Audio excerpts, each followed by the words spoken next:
Uyg'urlar uchun Nuhning kimisi qayta insho etilmaydi. Abduri Sahar.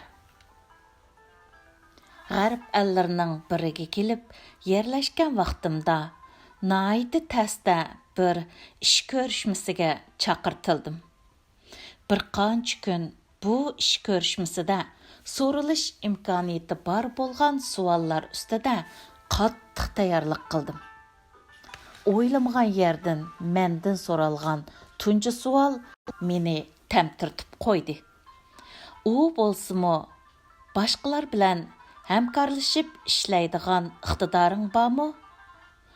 Bu savol mendak oddiy bir odamdilla emas, balki har qanday bir kasbning bakalavr, doktor va doktor ashtillarda o'qigan bilim ahllaridan so'raladigan savol edi. Shundan buyon o'z-o'zimdan menda boshqalar bilan hamkorlashib ishlayoladigan iqtidor bormi degan savolni pat-pat so'rab turadigan bo'lib qoldim. Bu savol mening o'z-o'zimni qaytadan yaratishimda, hayotimni o'zgartishimda bir tarozi bo'lib keldi. Shundan e'tiboran G'arbning buncha sistemlashishida va taraqqiy qilishida boshqalar bilan hamkorlashib ishlashning diplom va dangliq oliy maktablarni bitirishdanmi muhim rol o'ynab kelganligini his qildim. Senda boshqalar bilan hamkorlashib ishlayoladigan iqtidor bormi? Bu savolga yana garchi sen doktor, olim, professor, ulamo, lider va davlat arbobi bo'l. Agar senda boshqalar bilan hamkorlashib ishlayoladigan iqtidor bo'lmasa, sen hech nima emassan degan ma'no yoshiringan edi. Uzun tarixlar ilgari biz hozir hayron qilayotgan senda boshqalar bilan hamkorlashib ishlayoladigan iqtidor bormi degan bu savolni boshqalardan so'ragan va boshqalarga o'rgatgan millat edik. Bu haqda o'g'iz qoqqan mundoq degan edi. Bir-biringizdan ayrilsangiz, dushman sizni birdan o'q yog'i tutib tugitib etadi. Agar bir mush bo'lib birlashsangiz, hech qanday bir kuch sizni zaxmlantirolmaydi. Belga qoqqan mundoq degan edi. Ey turk irqi, mustamlikada bo'lsang o'zgur, yo'qsul bo'lsang boy, yalang'och bo'lsang kiyimi butun bo'la olaysan. Yetarki dushmanga aldanma, birligingni buzma. Al Imron surasida Allah bizga mundoq deydi. O'zlariga ochiq dalillar keltirilgandan keyinmi parchilanib, ayrimchilik yo'liga manganlar bilan o'xshash bo'lmanglar. Ularga naiti ig'ir bir azob bordir. Hazrati Muhammad alayhissalom ummatlariga xitob qilib mundoq deydi. Bir-biringlarga ta'tir qarmanglar. Bir-biringlardan qizg'anmanglar. Bir-biringlar bilan bo'lgan do'stlig'inglarni buzmanglar. Ey Allohning qullari, qarindosh bo'linglar. Mustafa Kamal Atatürk mundoq deydi.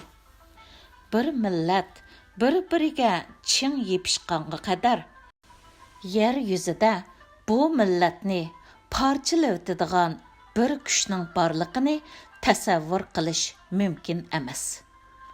Hazrati Muhammad alayhissalom yana mundoq deydi. Iymon etmag'icha jannatga kirolmaysizlar. Bir-biringlarni so'ymagicha iymon etgan hisoblanmaysizlar. Har qanday ishning boshlanish plan Nuh alayhissalom Nuhning kemisini insho etishga boshlaganda texi yomg'ir tomchilamagan edi. Nuh alayhissalomning kema yasashidagi maqsadi va g'oyasi nima edi? Jonliqlarning naslini qo'g'dab qilish edi. Chet eldagi Uyg'ur da'vosi xuddi o'g'loq tortishishga o'xshab qoldi. U yoqqa, bu yoqqa tortadigan. Hozirga qadar Uyg'ur da'vosini jasorat degan bir so'z boshqarib keldi. Jasorat qo'shilgan, plan qo'shilgan, aql qo'shilgan, til va iqtidor qo'shilgan, hamkorlashib ishlash degan bu zich hamkorlik Uyg'ur da'vosi degan bu kemining kapitani bo'lishi kerak. Nishoni va g'oyasi bo'lmagan kemiga har qanday shamol kuchi yordam etolmaydi. Dunyoda Uyg'urlar uchun Nuhning kemisi qayta insho etilyotidi. Bu bizning qanchalik darajada birlashalganligimiz bilan munosabatlik. Agar bu o'g'loqni xom talon-taroj qilmay, naslini saqlab qilishning choralarini topmasak, Uyg'urlar uchun Nuhning kemisi qayta insho etilmaydi. Nuhning kemisi patqanda, yo'l topolmay ozganda, og'zida zaytun tishlab bir xabarchi kaptar kelgan bilan Uyg'urlar ozsa va patsa, bunda xabarchi kaptar kelmasligi mumkin. Uyg'urlarning mavjudligi masalasini yana cheksiz ketgan okeanda daldangshib ketayotgan g'oyat zo'r bir Titanikka o'xshatishga bo'ladi. 1912-yili okeanlarning shahzodasi Titanik Atlantik okeanining shimolida petib ketganda, okeanning Titanikqa ichi og'rib qo'ydimi? Titanikning bu petishida 1514 odam hayotidan ayrildi. Men Uyg'ur degan millatni elib mangan yana bir Titanikning petishini, dengiz qirg'oqlarida turib, Titanik naqshisini aytib, hasrat nadomat bilan dengizga qarab g'ozi tutishni asla xohlamayman. Bu Titanik patmasligi kerak. Uyg'urlarning hayot mamat yo'lchiligi Nuhning yo'lchiligiga va yoki Titanikning yo'lchiligiga o'xshaydi.